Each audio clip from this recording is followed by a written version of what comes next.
მოგესალმებით, ეთერშია რადიო ხონის ხმა, მე მისი წამყვანი გოგა გახოკიძე გახლავართ და დღესაც გთავაზობთ რუბრიკას გენდერს მიღმა. მე დღეს გადავწყვიტე ჩემს მონოლოგში მესაუბრა ძალიან მნიშვნელოვან საკითხზე, რომელზეც ძალიან ბევრს მსჯელობ და ასევე საკმაოდ ბევრიც მიფიქრია გულწრფელად რომ გითხრათ. საქმე ეხება ქალი ხელოვანების სიმცირეს, როგორც ლიტერატურაში, ასევე საგამოფენო დარბაზებში. ძალიან ბევრი თქვენგანისთვის ცნობილია, რომ მე თავად ვარ აი ამ სფეროს სპეციალისტი, ხელოვნების მასწავლებელი და თითქმის ყველა სახელმძღვანელოში გვხვდება მხოლოდ და მხოლოდ მამაკაცი ხელოვანები. ეს ეხება ნებისმიერ პერიოდს, ვერც ერთ ეპოქას და ვერც ერთ მიმდინარეობას ვერ გამოვყოფთ, რადგან ძალიან მცირე რაოდენობით არის წარმოდგენილი ქალი ხელოვანები.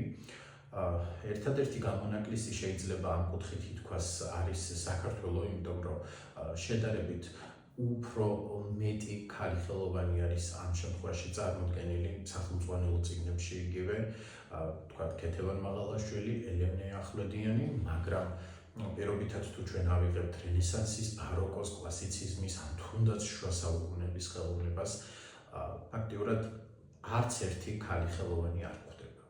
რასაკვირველია, ეს არის საკმაოდ სერიოზული პრობლემა. ბუნებრივია იმ პერიოდში იქნებოდა ძალიან ბევრი ნიჭიერი წარმატებული ქალი ხელოვანი, მაგრამ სამწუხაროდ რატომღაც როგორც ენციკლოპედიებში, ასევე სასკოლო სახელმძღვანელოებში ამ ქალების შესახებ არანაირი ინფორმაცია არ გვაქვს და გვიწევს სხვადასხვა წყაროების დახმარება. მათ შორის ფრიდა კალოს შესახებაც არის ძალიან მცირე ინფორმაცია და მეტიც მისი სიურრეალისტური ნახატები პრაქტიკულად შეტანილი არ არის არც ერთ სახელმძღვანელოში.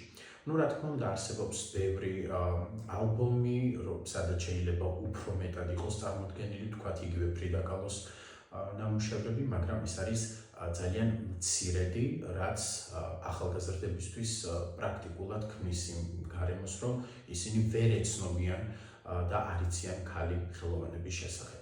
ჩვენ არადა საკმაოდ ბევრი, ძალიან წარმატებული და ცნობილი ქალი ხელოვანის შესახებ შეგვიძლია ვისაუბროთ, უკვე წეღანახსენები, ფრიდა კალო იგივე, მაგალითად გენიალური არქიტექტორი ზაჰა ჰადიდი, რომელსაც ნამდვილად მოდერნიზმისთვის ფანტასტიკური არქიტექტურული ძეგლები აქვს შექმნილი და ძალიან ბევრმა ადამიანმა ალბათ არც კი იცის სხვადასხვა მეგაპოლისებში, როდესაც იწონებენ აი ამ ნაგებობების წინ თავს, რომ მისი არქიტექტორი შეიძლება იყოს ქალი, გენიალური არქიტექტორი ზაჰა ჰადიდი თუნდაც და ასე შემდეგ. ჩვენ ასევე გვყავს თანამედროვე საქართველოს პირობებში გამოჩენილი ქალი მოქანდაკე, რომელიც და სკულპტურისტი თამარ კვესიტაძე, რომლის შედევრები არა მარტო საქართველოს, არამედ ზოგადად მსოფლიოსაც ამშვენებს, იგივე თანამედროვე საქართველოს პირობებში მიხარია, რომ საკმაოდ ისეთი ტენდენცია არის, რომ ქალი ხელოვანები უკვე აქტიურად ჩანან სხვადასხვა მიმართულებით, მაგრამ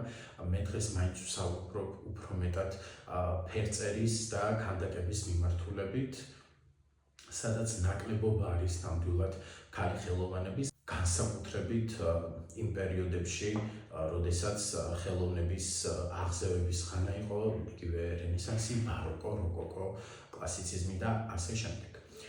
ბუნებრივია, როგორც წეღანახსენეთ, იქნებოდა ამ პერიოდშიც ძალიან ბევრი წარმატებული ნიჭიერი ქალი, მაგრამ რატომღაც არც ერთი არ ჩანს.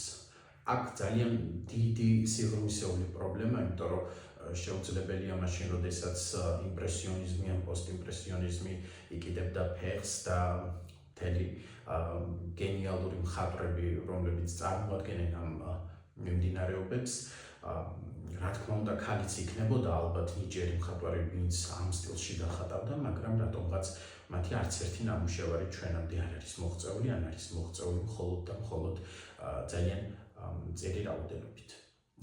თანამედროვე მსოფლიოს კუთხით შეგვიძლია ვთქვათ, რომ ეს პრობლემა ნელ-ნელა სწორდება, იგივე სხვადასხვა სახელოვნებო მიმართულებით იქნება ეს ლიტერატურა, ვთქვათ, სასცენო მიმართულებით, პოპ მუსიკა, იგივე ან სხვადასხვა ჟანრები, რასაკვირველია, ძალიან ბევრი ქალი უკვე არის აქტიურად ამ სახელოვნებო მიმართულების სხვადასხვა ჟანრში ჩართული, რაც ნამდვილად გასახარია, თუმცა ეს ყველაფერი რა თქმა უნდა ვერ ანეიტრალებს იმას, რომ მანამდე პრაქტიკულად ჩვენ არ გვხვდება ქალი ხელოვანები.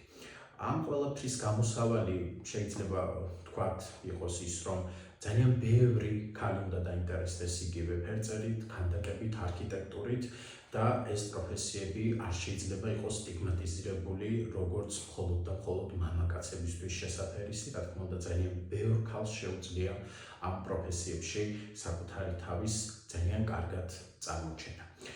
მსგავსი ტიპის ვიდეო, ესე ვთქვათ, პოდკასტები ძალიან ხშირად გვექნება, ვისაუბრებთ აქტუალურ ძალიან მნიშვნელოვან საკითხებზე. მე მგონი, რომ დღევანდელი თემაც იქნება საკმაოდ საინტერესო და აუცილებლად ველოდები ჩემი რადიო მსმენელებისგან საკუთარი აზრების გაზიარებას, თუ რა საკითხზე ისურვებთ სამომავლო პოდკასტებს ჩვენგან. მე დღეს ამით გემშვიდობებით, მომავალ შეხვედრამდე.